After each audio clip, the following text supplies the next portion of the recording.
بسم الله الرحمن الرحيم. درس تم أني أندر دفتر متن الدين. كلامكم من دماكي اعلم أمر يسيد أرشدك الله يا الله أنفعنا لتأتي دفتر مكة يا الله حول الدنيا دفتر مكة أن دي أن الحنيفية ندين النبي ككن ملة إبراهيم كدين النبي إبراهيم كان دين نون أن تعبد الله كن روتا الله وحده كان كتوم مخلصا له الدين لا بيننا مدينك وبذلك كدل ريوغل الله قل لا بين دينك كدوم أمر الله أن يبري جميع الناس دندان غالين ببن وخلقهم وتجرب لها ونندكا دينا وفي كادين تجي النمي كما قال تعالى وان الله تودون داري وما خلقت الجن متجرال الجن والإنس يمب إلا ليعبدوني سيونا في بريوان أوغاسي ومعنى كون معنى يعبدوني بريوان وني معنى يبريوان يوحدوني يبوتين دينا من تم حرب سلكنا الله وأعظم كبوري مولد ما أمر الله به كو الله يمريكم إدرتي الله يمريكم فوق كبوري مولد التوحيد كو توحيد كبوري مولد وهو كون توحيد إفراد الله كو بجين دينغول الله بالعبادة دوانغال يدينغول الله دوانغال وإفراد كو فرد يدو واتغول الله غوتو دوانغال وأعظم كبري مولد ما نهى عنه إكو الله حديكم نمو إدرتي الله حديكم فوق كبري مولد الشرك شرك أنقول الله وهو كون شرك دعوتك ند والغيره كهنا الله معه ند الله كويت شرك كحوت بيقول الله يقول والدليل دليلون قوله تعالى وكونقول الله تودعون وعبدوا الله روي الله ولا تشركوا به وتأون هاوت بي الله شيئا حي هود باودum yahanen daƴƴitati je ɗen kadi fa ida qila laka si a wi'anama si goɗɗo landike ma mal usulu thalathatu ko honɗum woni ɗe daƴƴitatije allati ɗen yajibu waɗɗiide alal insani e hoore neɗɗo ma'rifatuha andugol ɗe ko honɗum woni ɗe daƴƴe tati je tawtarno waɗɗi e hoore kala hellifaɗo andugol neɗɗo wo neɗɗo faqul wi'u ma'rifatul abdi ko andugol jiyaɗo on rabbahu joomi makko ko nde jiyaɗo andata jeyɗoma on wa dinahu o anda diina makko kan wa nabiyahu o anda annabajo makko on muhammad sallallahu alayhi wa sallam o anda kombo nelaɗo fa ida qila laka si a wiyanama kadi man rabbuka ko hombo jeyma hombo woni jeyɗoma on ko yawi ko modi an jeyɗan kako nenan e baban faqul wi'u rabbi allahu ko allah on jeylan alladi on allah rabbani on allah ne'uɗolan wa rabba o ne'i jami al alamina dendangal tagore nen bi ni'mati sabu nema makko on tagore nen fof ko e nema makko on wuuri wa huwa ko on woni ma'budi reweteɗo an on laysa li ala nalam ma'budu reweteɗo siwahu ko ina allah ala nalam wa dalil on قوله تعالى كونغول الله تودعون الحمد لله يتوري ودني الله رب العالمين جي تغورني وكل ما سوى الله كلكو هنا اللهكم كلكو هنا اللهكم عالم كو تغاد كو الله توني تغاك كو هدي كون فوكو تغاد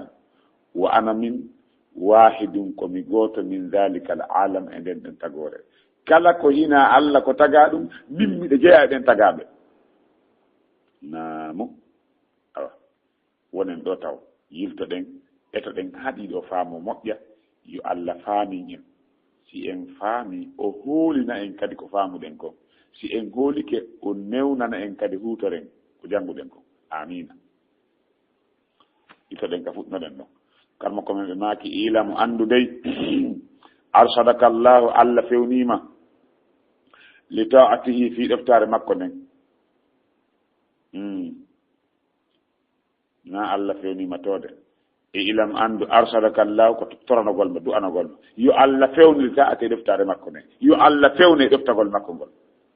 si Allah fewnima tawi an ka yo ɗeftare Allah wonɗa hara Allah moƴƴitema anndu annal hanifiyata annal ɗo ko naani masaɓe windaki tuuɗi moƴƴa kono ko nawde ɗo na zani ko annal hanifiyata hani toɓɓe ɗino yeeso ni on fiya hanifiyata andude wonde diina newi ka kan ko honka millata ibrahima ko diina annabi ibrahima ka wondir newi ka kan diina noon ko honɗum an ta'budallaha ko nde rewata Allah wahdahu kanko tun mukhlisan lahu diina laɓɓinanamo diina kan hara a hawtidali Allah hayke fus wa bidhalika ko ɗum le amara Allahu Allah yamiri jami annasi dendagal yimɓe ɓen ko ɗum ɓe yamira wa ma umiru illa liya'budu llaha mukhlisina lahu diina yimɓe ɓen yamiraka si wona ɓe rew Allah ɓe laɓɓinana Allah diina kam wa halaqahum Allah tagi ɓe laha fi ka diina fi dewal makko ngal Allah ko tagiri jinna yimɓe ko fiye ɓe rewmo dalilu on kama qala ta'ala wono Allah towɗo on daliri noon wa ma halaqtul jinna mi tagirali jinna wal insa e yimɓe illa liya'buduni si wona ɓe rewan nani Allah daali ko tagiri en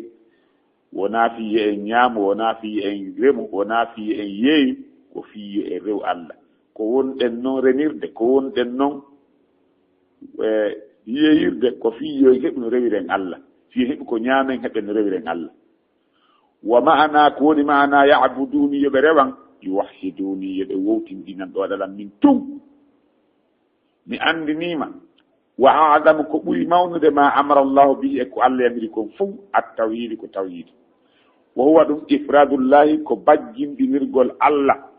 waɗugol Allah goto bil ibadati dewal ngal rewa Allah tum toro Allah tum hula Allah tum tamɗinora Allah tum hoolora Allah tum rerɗa e ko woni kon ko Allah tum hula Allah tum yankinano Allah tum hula Allah tum tamɗino e ko tuuboruto ko Allah tum wallinora Allah tum faabinora Allah tum mawlora Allah tum hirsana Allah tum fodana Allah tum juulana Allah tum hoorana Allah tum hajjana Allah tum kala ko watte ko waɗana Allah tum wa a'adamu ko ɓuri mawnude ma naha anndi e ko Allah on haɗi kon fof ashirk ko hawtudugol Allah e goɗɗum wote kon shirk wa huwa ɗum da'awatu ko noddugol gayrihi ko hina Allah ma'ahu wondude Allah waddalil dalil on qawlu ta'ala kongo alato ɗon wa'budullaha rewe Allah wala tushriku bihi wota on shirkan Allah wota on hawtude Allah shan hay fus ko ɓuri mawnude ko mawni kon fof ko toragol goɗɗum ko hina Allah hulgol goɗɗum wona Allah hulirte ko hina Allah tamɗinorgol goɗɗum wona Allah tamɗinorte ko hina Allah hoolor goɗɗum wona hoolorgol goɗɗum wona hoolor Allah hoolorte ko hina Allah ko nande ɗum ɗum ko sirki noon yalla dandiya donc fa ida qila laka si a wi anama noon joni daqqe tati je ɗe wonɗe janngoɗe yo joni ko wiyete daqqire koko goɗɗum mahi e hoore mum kon sibasi mansuudi no wiye daqqire leggal ngal no wiye leggal no mari ko te daqqere ka calɗi ɗi giwi ɗon awa ɗum ɗo kadi ko daqqe tatije ɗen mal si a wiyanama mal usulu ko honɗum woni daqqe assalatatu tatije allati ɗen yajibu alal insani waɗɗiɗe hoore neɗɗo ma arifatu ha andugol ɗe ɓa en nandi en jangi ka darsu men arano wonde no waɗɗi helli faaɗo no waɗɗi en fof andugol lande nayyi ara ɗum ɗum al ilmu ko gandal ko honɗum ngal gandal e faɓul wi'u ma'rifatul abdi ko nde jiyaɗo andata rabbahu joomi makko wa dinahu o anda dina makko wa nabiyahu o anda annabajo makko on muhammadan sallallahu alaihi wasallam. si goɗɗo anda Allah anda nelaɗo anda dina haray on ɗon anda fus, haray si o jangi ha o moƴƴini ordinateur konta ka janguɓe ka Allah fus o anda haray. donc haray si goɗɗo landike makko honɗum woni ɗe daƴƴe tati je waɗɗiɗe hoore neɗɗo andugol ko woni jabotoɗamo fagol wi'u ma'rifatul abdi ko nde jiyaɗo andata rabbahu joomi makko wa dinahu e dina makko kan wa nabiyahu annabajo makko on muhammadan sallallahu alaihi wasallam. fa ida qila laka sa wiyanama kadi man rabbuka ene ko hombo jeyma an jeyɗo man ko hombo ɗe fagol wi'u jaaba mo rabbi allahu ko Allah jeylan alladi on rabbani newɗolan wa rabba o ne'i jami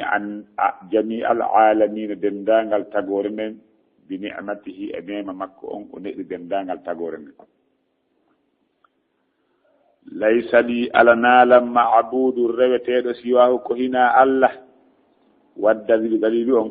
qawluhu ta'ala ko konngol Allah tuwɗo on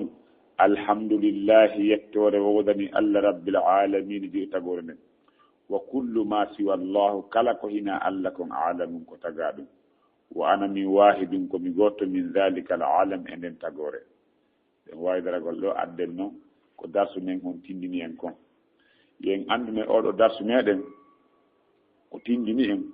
wonde ko wiyete kon alhanifiyata dina newika won ɗon ɗum ko wiyete hanifiyata dina newika ko honɗum ko ñiɓugol e hoore tawhidi on. tawhidi noon andatako si wonande sirku anda wona woni noon sirku andatako si wona tawhidi anda. piiji ɗin ko liddu mum on andirte, piiji ɗin ko liddu mum on andirte. ko jemma holli ñalorma no woodi, ko ñalorma holli jemma no woodi, ko kellal holli nawnare no woodi, ko nawnare holli kellal no woodi. donc ko maral holli basal no woodi, ko bonki holli moƴƴere no woodi, ko julɗo holli keefere no woodi, ko keefere holli wonde julɗo no woodi. piiji ɗin ko liddu mum on andirte, mana ko contre mum andirte. donc ko sa andi tawhid anda ko te sirku ko ila ɗo waɗɗi en janngugo anden kon tuti honɗum tawhid ko ɗum sirku. donc diina ne wi kakan ɗum ko ñiiɓugol e hoore tawhid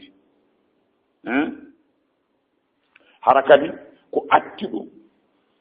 sirku e tawhid kadi sirku e majjere ko wiyete hanifu o newiɗo ko ñiiɓuɗo e hoore tawhidi accuɗo sirku e majjere ko on woni pottifiyo sirku e majjere ñiiɓe e tawhidi ko on woni mantaɗon ɗa. gomɗi Allah towɗo manti annabi Ibrahima alayhi salam wonde kanko o laatite wonde ko newiɗo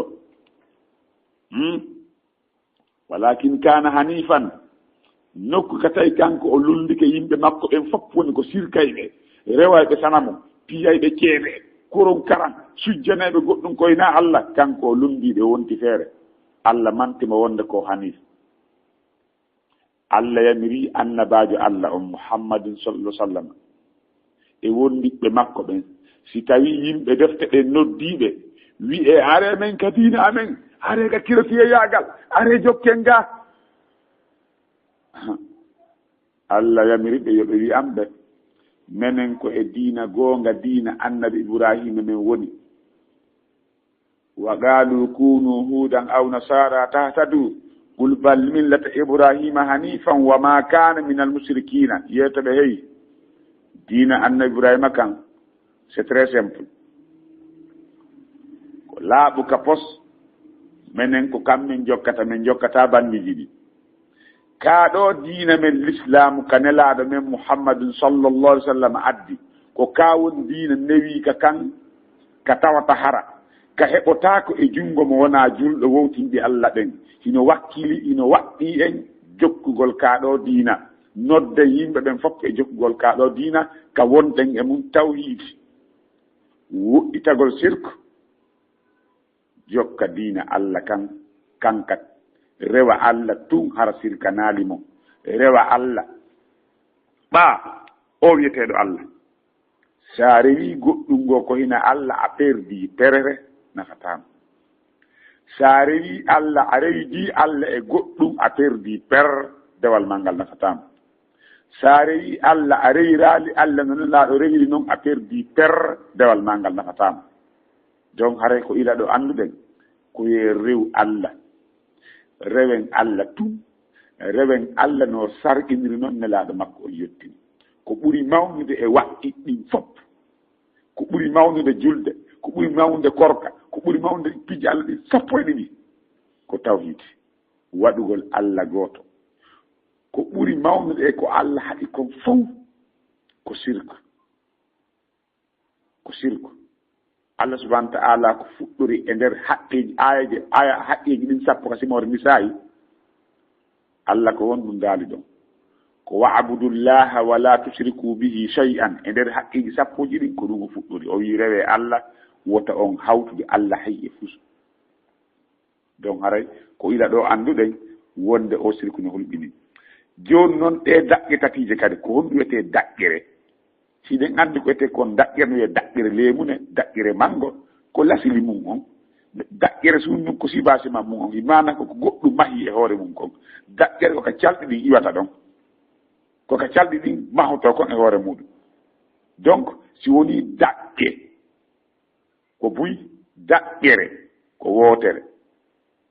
usulu ko daƴƴe asrata tatije ɗen si woni aslayni ko daƴƴe ɗiɗi al aslu ko daƴƴere wootere donc haray lasliji ɗin si yama daƴƴe ɗen ko buy daƴƴere ko wootere ko wiyete daƴƴere koko mahato e hoore mum ko hina ɗum ko ɗum sibasiman o wiyana daƴƴere jimbal ngal donc karama koɓe men ɓen ɓe fuɗɗori jantagol ɗeɗo daƴƴe tatije ɗo ɗeɗo noon foppu ɗe détaillete gotu gotu yeeso ga inchallah ɗe daƴƴe tatije ɗeɗo daƴƴe tatije ko jopande ɗeɗo daƴƴe tatije ko jopande wonde ɗe daƴƴe tatije woni ko neɗɗo landete ka ƙaɓuru makko ñande o maayi o surra ɗe daƴƴe tatije neɗɗo landete kala mayɗo foti o surra e leydi foti ko liƴƴi ñaamimo foti ko o yooli foti ko kulle ñaamimo foti ko yiite sunnimo haa o wonti kembu o landete ɗeɗo haa o wonti dondi o landete ɗeɗo lande tati o landete man rabbuka wa ma diinuka wa man nabiyuka o landete ɗum ɗon jaabotako noon man rabbuka on jaabotako ɗum si wona neɗɗo timmiɗo piiji nayi ara nun ɗum e ɗin jaɓugol weltora wonde Allah himo woodi Allah no woodi yimɓe ɓen Allah ala ko ɓe fenayi go'o ɗimmon ɗum jaɓugol weltora ko Allah jeyi tagore nden fof kanko tagi kanko arsikata kanko toppitoto fiyake ɗen kanko wurnata kanko warata jaɓugol ɗum weltora wonde ko Allah jeyi hara Allah sirkanaka e tawhidi makko on yani rububiyya makko on kam mun ɗum jaɓugol ko tawhidi uluhiyya on jaɓugol weltara wonde ko Allah tum woni reweteɗo e goonga attiɗe o sakkitiɗe o mo rewi goɗɗum koyna Allah o perdi naya ɓum ɗum eɗin sartiji ko watte neɗɗo jaaba man rabbuka on ka aljanɓe kan kay kaɓuru ko si tawi neɗɗo on jaɓi wowtiɗini inde Allah ɗen e sifaji makko ɗin ko sifora Allah no sifodi noon hoore makko nda ɗon sifodimo noon ko alda e ɓiytugol ko alda e ɓeydugol ko alda e waylugol ko alda e sansugol ko alda e firugol ko alda e addugol maana donc wiɗen man rabbuka jaabotako ɗum si wona neɗɗo timmino ɗiɗo nayi jaɓuɗo Allah no wooda jaɓuɗo ko Allah jeyi jaɓuɗo ko Allah rewete jaɓuɗo inde Allah sifaji makko ɗin si on tino faala hunjira teɓɓe tawhidir en nde laabi wulure si on tigi huutoral ɗiɗo nayi o jaabotako man rabbuka wama diinuka ko on no diinama kam ɗum ko andugol diina l'islam bil adilla yo taw ko wonɗa rewirde Allah kon wona ko ɓaami yiɗi karno rewa min mi yino kano salligoni min mi yino ko nela tun sellata ka wiyete mi yino laaɗo salligorani jokka ko lutti kon a ande taw ko honto tippiso salligori ni tawa ko wonɗa rewde Allah kon ko ina e hoore ko a remorque yande ko te remorque nde hoore nden ari sodi wo pooɗa yaha ka hoore nden sorta o dariki naya waw noon diina ma ka ato an kadi wona hoore camion o tawa a pooɗay taw woni an pooɗeteɗe tun e to taw diina ma kan wona a wonɗo ñentinde tun ko aw tippude dalil ko wonɗa rewde Allah ko ko bil adilla ɗon a wawi jaɓade ma diinu kan waman nabi ko mboni annabaji ma on ɗon kadi piiji joyi aray ɗon woɓɓe waɗay nayyi ko min waɗay joyi ara nun ɗum ko jaɓgol taw wonde oɗo nelaɗo Muhammadu ko jiyaɗo Allah ko nelaɗo Allah nelirimo saabu yurmen tagore nden Allah nelimo sakkitorde annabaɓe nelaɗo go'o ɗimmun ɗum gongina nelaɗo e kala ko nelaɗo humpiti wiya ko gonga kala ko wowli fiyaki anna ila har ko wirni jaɓa wiya way ko gonga hara sikkitaki ƴammon ɗe kan joni tammun ɗum ɗoftoɗa nelaɗo e kala ko o yamiri kon yo huwi fof ɗoftoɗa foddetaga ma o eyi ɗum ɗum woɓɓitoɗa e kala ko nelaɗo haɗi o ñaahi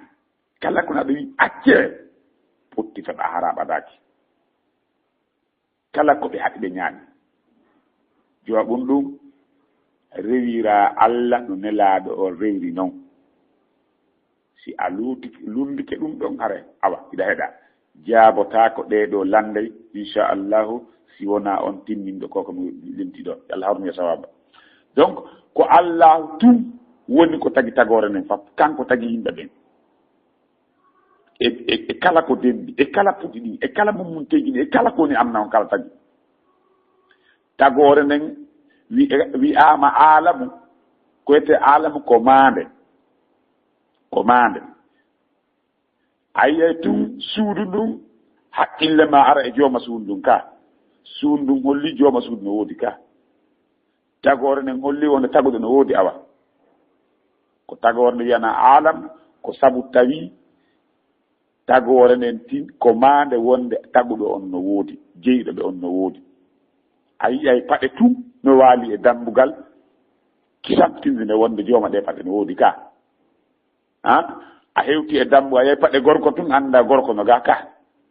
donc alamum ko mande tagore nden ko tindinɗum wonde Allah taguɗo on no woodi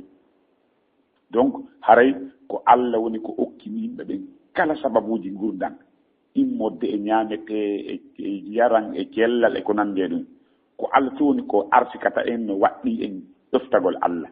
no watti en nde rewten Allah ƴetten ɗi nemaji makko rewirenmo ɗi hara en ƴettali nemaji makko ɗi yeddirenmo yo Allah woni balla men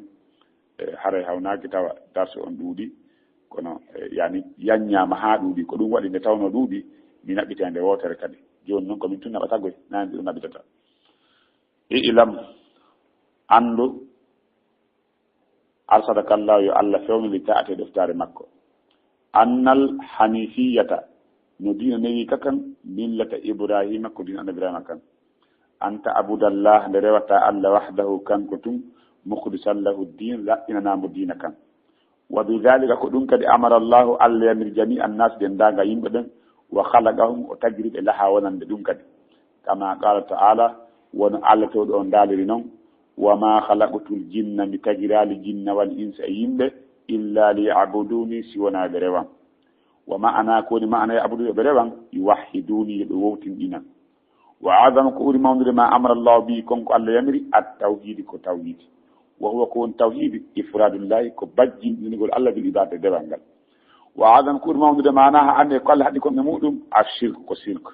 wa huwa ɗum da'awata ko noddugol gayrihi ko ina Allah ma'ahu wondude Allah wadda bi dalil on qawlu ta'ala ko ngala to ɗon wa abudullaha rewe Allah wala tushriku bihi wata on shirka Allah sa hay fusu joni noon ko daƴƴe tatije ɗen fa ida illaka si wiyanama mal usulu ko honɗum woni daƴƴe as-salatu tatije allati ɗe yajibu waɗɗiɗe alal insani e hoore neɗɗo ma'rifatuha andugol ɗe faqul wi'u ma'rifatul abdi ko nde jiyaɗo andata rabbahu joomi makko wa dinahu e dina makko kan wa nabiyahu e annabajo makko on محمد صلى الله عليه وسلم. الأصل الأول يعني دق الأرنب معرفة العبد كن جياد أن ربه جوم مكو فإذا قيل لك سيأي أناما من ربكم من جوم ما فقل ربي الله كألا ونجيلا الذي رباني نعودلا وربا نبي جميع العالمين دننا تغورنا بنعمه إنما مكو وهو كأوني معبود ربك دانو ليس بي على نالا معبود مميروا على نالا ربك سياكو إناكانكو ودر لهم قوله تعالى كما